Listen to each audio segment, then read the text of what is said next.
ကျမတို့ရဲ့မြန်မာ 3D channel ကိုအားပေးနာဆင်လျက်ရှိတဲ့ပရိသတ်များအားလုံးပဲမင်္ဂလာပါရှင်။ကျမတို့ channel ကနေပြီးတော့ပရိသတ်ကြီးတို့အတွက်စိတ်ဝင်စားစရာကောင်းတဲ့ဇာတ်လမ်းကောင်းလေးများစွာကိုတင်ဆက်ပေးသွားမှာဖြစ်ပါတယ်။ဒီနေ့မှာပရိသတ်ကြီးနားဆင်ရမှာကတော့ရဟန်းပြိုနဲ့ကာမကြော်ခွင်းဆိုတဲ့ဇာတ်လမ်းလေးကိုတင်ဆက်ပေးသွားမှာပဲဖြစ်ပါတယ်။ပါလွှာတဲ့အဖြူရောင်ပိတ်စားတစ်ခုလိုအေးဆက်ဆက်မြူနှင်းတွေဟာ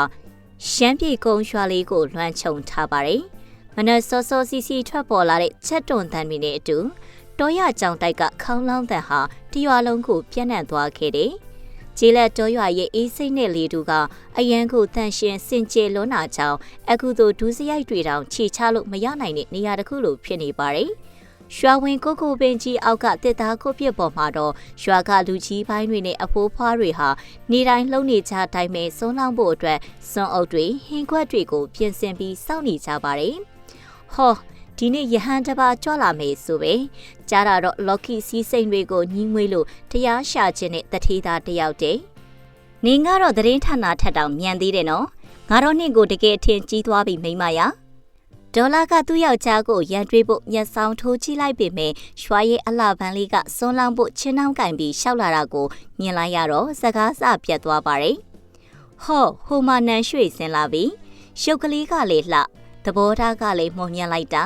နှမျောစရာကောင်းတာကတော့ယောက်ျားဖြစ်သူကအယက်သမားဖြစ်နေတာပဲအလောက်ကင်လင်းမရှိအယက်တောက်ဖို့ပဲတည်ပြီးမိမစီကပတ်စံတောင်းနေတာ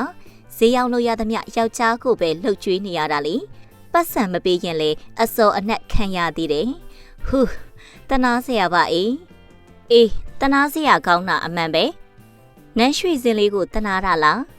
မဟုတ်ဘူးဟေငါကိုငါတနာတာတနေ့နင်ပြောတဲ့သူများအတင်းတွေကိုလိုက်နားထောင်ရတာငါပဲဘဝကဝစ်ကျွေးကန်ပါလာလည်းမသိပါဘူးဟဲ့ဒီမှာကိုပါအေးဒါဆုံးလောက်ရမယ့်အချိန်မို့လို့နော်မဟုတ်ရင်တော့ဒီထမင်းလင်ပန်းကရှင့်ရဲ့ပြောင်းနေတဲ့ခေါင်းပေါ်ကိုရောက်သွားတာကြပြီ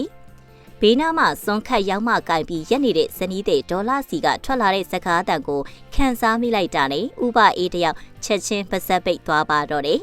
ပြီးတော့ဇနီးတဲ့ရဲ့ဆူရှာတဲ့မျက်လုံးတွေကိုရှောင်ပြီးဟင်ခွက်တွေကိုဟိုရွှေ့တီရွှေ့နဲ့အလုံးရှုပ်ချင်အောင်စောင့်နေရရှာတယ်ဟင်ငါကအလျှော်ပေးလိုက်တာနဲ့ငါကိုလာနှိပ်ကွနေလိုက်တာငါကမိန်းမတွေကိုမရိုက်တတ်တဲ့လူစားမျိုးဖြစ်နေလို့ပေါ့မဟုတ်ရင်တော့နင့်ကိုငါခြေထောက်အောက်မှာဝစ်သွားအောင်လှုပ်လိုက်ပြီးတွေးကြည့်တာနဲ့တင်ကျင်နဲ့စရာကြီးကွာဟေးတော်ဘာတွေရှိနေတာလဲကိုပါအေးရှင်းစိတ်ထဲကနေကျုပ်ကိုမကောင်းကြံနေတာမလားမဟုတ်ပါဘူးမိမရဲ့ငါကမင်းကိုဦးထိတ်ထားပြီးချစ်ချောက်ယူသေးနေတာပါစိတ်ထဲကနေတော့မကောင်းမကြံရဲပါဘူးမိမရဲ့ဟေးဥပအိနဲ့ဒေါ်လာတို့ရဲ့အငင်းခုန်တွေဟာအရှင်တီဝကြွလာတာကိုမြင်လိုက်ရတာနဲ့တပြိုင်နက်ရက်တန့်သွားပါတယ်အရှင်တီဝဟာအေးဆေးတည်ငြိမ်စွာနဲ့ကြွလှမ်းလာပြီးဝိယုံထားတဲ့သင်္ကန်းအယောင်ဟာလည်းတန်ရှင်းတက်ရက်နေပါတယ်ကိုရောင်ကိုဝါဟာလည်းတာမန်ရွာသားတွေနဲ့မတူပဲဝင်းပါနုနေလို့နေတယ်အထူးသဖြင့်မနက်ခင်းနှစ်ယောက်နုနုလေးကအေးချမ်းတည်ငြိမ်တဲ့မျက်နှာတော်ပေါ်ကြားရောက်နေတဲ့အချိန်အောက်ကိုချထားတဲ့မျက်လွှာတွေကစိတ်ကိုကောင်းကောင်းရင်ပါအောင်ကြင်ကြံထားမှန်တိတာစီပြီးကြီးညိုပွဲအတိဖြစ်နေတာကြောင့်ရွာသားတွေဟာတရားတရားပွားများကဝတ်တွားရှိခိုးလိုက်ကြပါတော့တယ်ထားကြပါတကမတို့ပုံမှန်အတိုင်းပဲရက်ပြီးစွန့်လောင်းကြပါဦးစင်းစွန့်ဖုံးပြီးတဲ့အခါအဘတ်တင်နေပါအောင်မေဒါပေမဲ့နန်းရွှေစင်အတွက်တော့သူမခန်းစားလိုက်ရတာကကြီးညိုယုံတယ်မဟုတ်ပါဘူးရဟန်းပြိုလေးသူမရှိမှလာရက်လိုက်တဲ့အချိန်မှာပဲတခါမှမဖြစ်ဘူးတဲ့ရင်တွေတိန်ခုန်လာပါတယ်ကိုတော့စီကနေထွက်ပေါ်လာတဲ့ဒေါ်ပန်းနဲ့တင်းလေးလိုတန်ရှင်းတဲ့ရနန်းဟာညတိုင်းသူမရှူရှိုက်နေရတဲ့ကိုကျော်စွာရဲ့အရက်နန္ဒာနဲ့ဆိုရင်ကောင်းခင်းတဲ့မြေကြီးလို့ကြွာချလွန်လာပါတယ်တိတ်ကြည့်ကောင်းတာပဲငါတွေ့ဘူးသမျှဘယ်ယောက်ျားထက်မဆိုပို့ပြီးကြည့်ကောင်းနေပါလားနန်းရွှေစီဟာစိတ်ထဲကနေတန်းတာမိရင်ဆွဲလန်းတဲ့စိတ်ကြောင့်အကြည့်တွေဝေဝါးလို့တတိလက်လွတ်ဖြစ်နေပါတယ်သူမဟာစွန်းကိုဖြည်းဖြည်းချင်းလောင်းနေရင်နဲ့သူမရဲ့ဖြူစင်တဲ့လက်ချောင်းလေးတွေဟာအေးစိတ်နေတဲ့တပိတ်နှကန်းသားနဲ့တီလိုနီးပါဖြစ်အောင်တမင်တကာလုံးနေမိတယ်သူမရဲ့လှုပ်ရှားမှုတိုင်းဟာအဖြူရောင်ဝတ်စုံအောက်မှာဖုံးကွယ်ထားတဲ့မူရမာယာတွေနဲ့ရောရှက်လို့နေပါတယ်အရှင်တီဘွားကတော့ရုပ်ထုတစ်ခုလိုငြိမ်သက်နေစေပါပဲမျက်နှာမော်ပြီးကြည့်မလာပေမဲ့ခဏလောက်ငြိမ်သွားပြီးနောက်မှာတော့နန်းရွှေစင်အသက်ရှူမှားလောက်မဲ့အေးစိတ်ထုံရင်သွားစီမဲ့အသက်နဲ့တူတူလေးမိန်လိုက်ပါတယ်တကယ်မှ မသေးသေးတဲ့အရာတွေကိုချထားလိုက်ပါတော့။တရားရည်စိန်ထားတဲ့အတွေးတွေဆိုရင်တော့အဲ့ဒါကကိုဘဝကိုပြန်ဖြတ်စည်းမဲ့အစိတ်တောက်တွေဖြစ်သွားနိုင်တယ်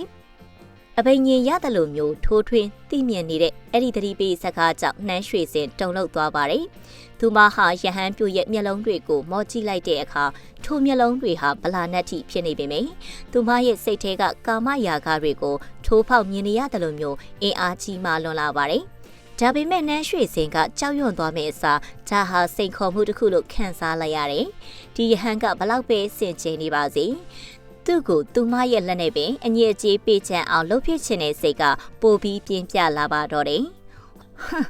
ကြည့်နေလိုက်ပါဦး။ကိုတော့ကိုလူထွက်ခိုင်းပြီးကျမယောက်ျားဖြစ်အောင်ကိုလှုပ်ယူပြမယ်။ကိလေသာတဏှာတွေပြည့်နှက်နေတဲ့စိတ်နဲ့စွန့်လူအပြီးမှာတော့နန်းရွှေစင်ဟာရွာသားတွေကိုကြော်ခိုင်းကအိမ်စီလှည့်ထွက်လာခဲ့ပါတယ်။လမ်းတစ်လျှောက်သူမရဲ့စိတ်နှလုံးကောင်းရှိမှုကိုချီးကျူးပြီးပြုံးပြနေကြတဲ့သူတွေကိုသူမကလည်းနူးညံ့တဲ့အပြုံးလေးနဲ့ပြန်လည်နှုတ်ဆက်နေပါတယ်။ဒါပေမဲ့ဟောင်းနှွဲနေတဲ့တစ်သားချန်ဝန်းတွေကိုခြေလန်းချလိုက်တာနဲ့တပြိုင်နက်နတ်သမီးလေးလိုလှပတဲ့အပြုံးတွေဟာပျောက်ကွယ်သွားပြီးအမုန်းတရားတွေပြည့်နှက်နေတဲ့အကြည့်တွေဖြစ်ပြောင်းလဲသွားပါတယ်။အိမ်အောက်ထက်တစ်သားစင်ပေါ်ကနေဟောက်တန်တွေဟိမ့်ထွက်နေပြီးနှာခေါင်းထဲကိုအလူအယက်တိုးဝင်လာတဲ့အယက်ပုံနှံကြောင့်နန်းရွှေစင်ဟာလက်နဲ့ပိတ်ထားလိုက်ရပါတယ်။သူမဘဝကိုအချိန်အတော်ကြာအောင်ဖျက်ဆီးခဲ့တဲ့ဗဇက်ကြီးအဟောင်းသားနဲ့အိပ်ပျော်နေတဲ့တရိတ်ဆန်တကောင်လိုယောက်ျားဖြစ်သူကိုစိုက်ကြည့်နေမိတယ်။အမိုက်ကောင်ငါဘဝကိုဖျက်ဆီးခဲ့တဲ့ကောင်သူမကတိုးတိုးလေးရေရွတ်လိုက်ပြီးလက်ကျက်အရက်ဖြူပလင်းကိုကောက်ကိုင်းကမိဖို့ချောင်းထဲကိုဝင်သွားပါတယ်။ခဏကြာမှတော့တခုခုနဲ့ပြန်ဖြည့်ထားတဲ့အရက်ပလင်းကိုကင်ပြီးထွက်လာပါတယ်။ပြီးတော့ဒီပလင်းကိုယောက်ျားဖြစ်သူဘေးနားမှာချထားပေးလိုက်ပြီးတမင်တကာလှုပ်ယူထားတဲ့အချို့သားဆုံးအတန်နဲ့နှိုးလိုက်ပါတယ်။ခုကျော်စွာအကိုချအောင်လေ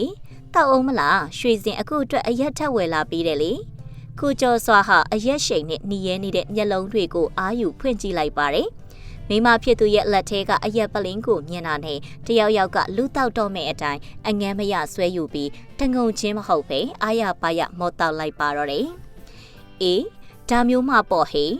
ဒါနဲ့ဒီနေ့နင်ကဘာဖြစ်လို့ဒီလောက်တောင်စိတ်ကောင်းဝင်နေတာလဲ။သူကတဟားဟားနဲ့ရှီမောပြီးပလင်းထဲကအရက်တွေကိုကုန်းအောင်မောချလိုက်တယ်။နန်းရွှေစင်ကတော့ဗဇက်နာမှာအပြုံးတစ်ခုဆင်မြဲရင်တဖြည်းဖြည်းချင်းနောက်ဆုတ်သွားပါတယ်။သူမဟာထွက်ပြေးသွားတာမဟုတ်ပဲအိမ်တိုင်ကိုမှီပြီးလက်ပိုက်ခါရှေ့ကမြင်ကွင်းကိုအေးဆက်ဆက်မျက်လုံးတွေနဲ့ကြည့်နေပါတယ်။ဘာကြည့်နေတာလဲနှမ်းရွှေစင်အရိုက်ခံခြင်းလို့လား။နင်ငါ့ကိုစကားတော့မဆုံးသေးဘူးကိုကျော်စွာဟာမျက်လုံးအပြူသားနဲ့ချမ်းပြင်ပေါ်ကိုလေးကျသွားပါတော့တယ်။ရှုံရင်ချမ်းတန်းတဲ့သူ့လက်တွေဟာလေဘင်းကိုအတင်းဆွဲညစ်ထားပြီးနောက်အကျော်တွေအပြိုင်ပြိုင်ချလာတယ်။မျက်နှာတစ်ခုလုံးလေးညူမဲလာပြီးအကူကြီးတောင်းဖို့ကြိုးစားပေမဲ့ဗဇက်ကနေအမြုပ်တွေပဲထွက်လာပါတော့တယ်။ကူညီနန်းရွှေစင်ဟာတီလူမျိုးပါဖြစ်နေတဲ့ယောက်ျားဖြစ်သူကိုအနာထိကတ်သွားပြီးတခါမှမခံစားဘူးတဲ့ခြေနဲ့မှုမျိုးနဲ့ငုံချီနေပါတယ်။အိမ်အောက်ချက်ရဲ့မှောင်ရိပ်ထဲမှာသူမရဲ့ပြုံးတွေကပို့ကျဲလာပြီးမျက်ဝန်းတွေကလည်းတက်လက်လက်တောက်ပါလို့လာနေပါတယ်။အရန်နာနေလားကိုကျော်စွာမကြခင်တည်တော့မှမို့လို့ခဏလေးပဲအောင်ထားလိုက်နော်နန်းရွှေစင်ဟာကိုကျော်စွာရဲ့ခဏကိုကြည့်နောက်ဆုံးတစ်ချက်တွန့်လိန်သွားပြီးငြိမ်ကျသွားတဲ့အထိရက်ကြည့်နေခဲ့ပါတယ်ဖြူထွက်နေတဲ့သူ့မျက်လုံးတွေကသူမကိုရန်ညိုးတကြီးနဲ့စိုက်ကြည့်နေပေမယ့်ဒါဟာနန်းရွှေစင်အတွက်တော့နင်းနလီမှကြောက်စရာမကောင်းပါဘူးသူမဟာအလောင်းကိုအယံမူပြီးအတက်ယောဂနဲ့တည်သွားတဲ့ပုံစံမျိုးဖြစ်အောင်တိတိကျကျပြင်ဆင်လိုက်ပါတော့တယ်အဲ့ဒီနောက်မှာတော့မျက်ရည်အတုတွေကိုအတင်းညှစ်ထုတ်ပြီးအိမ်ပြင်ကိုပြေးထွက်ကအိမ်နီးနားချင်းတွေကိုအကူအညီတောင်းဖို့အော်ဟစ်လိုက်ပါတော့တယ်။လင်းတီလို့တီခွဲမတက်ခန်းစားနေရတဲ့မုတ်ဆိုးမလေးအသွင်ကိုချက်ချင်းဖန်တီးလိုက်တာပေါ့။ကိုကျော်စွာတီဆုံပြီးတဲ့နောက်မှာတော့နန်းရွှေစင်ဟာမျက်ရည်တွေနဲ့တနာစရာမုတ်ဆိုးမလေးဆိုတဲ့ဂုံပုတ်ကိုအသုံးချပြီးကျောင်းကိုခဏခဏသွားပါတော့တယ်။သူမဟာအရှင်တီဝတပားလေးကိုပဲအကောင်ဆုံးစွန်ခဲဝယ်တွေကတ်လူဖို့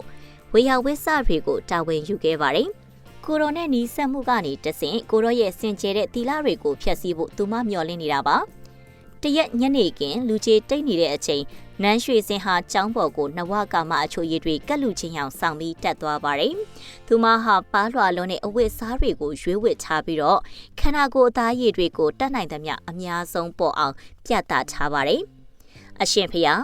ကိုကျော်စွာဆုံးသွားကြတဲ့ကတပည့်တော်မှာအရန်ကိုအားငယ်နေရပါတယ်ဘေကိုကြီးကြီးမှောင်မိုက်နေတာပါပဲဖေဟာတပည့်တော်မရဲ့စိတ်အာယုံနာကိုရအဖြစ်အရှင်ဘုရားကိုအနိကပြုစုလုပ်ကျွေးခွင့်ပြုပါဖေဟာသူမဟာဖြူဝင်းတဲ့လက်ကလေးနဲ့ယဟန်ပြိုရဲ့ခြေချင်းဝက်ကိုထိထွေဖို့လှမ်းလိုက်ပါတယ်ဒါပေမဲ့အရှင်တီဝါကတော့ကိုအသာရနောက်ဆုတ်လိုက်ပြီးအိမ်တွေရရနဲ့ပဲမျက်လုံးတွေကိုအသာမှိတ်ထားစေပါတကယ်မှနန်းရွှေစင်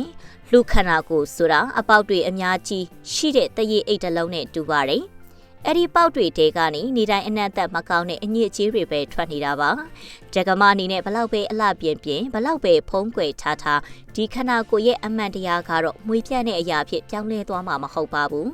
ကိုယ်စိတ်ကို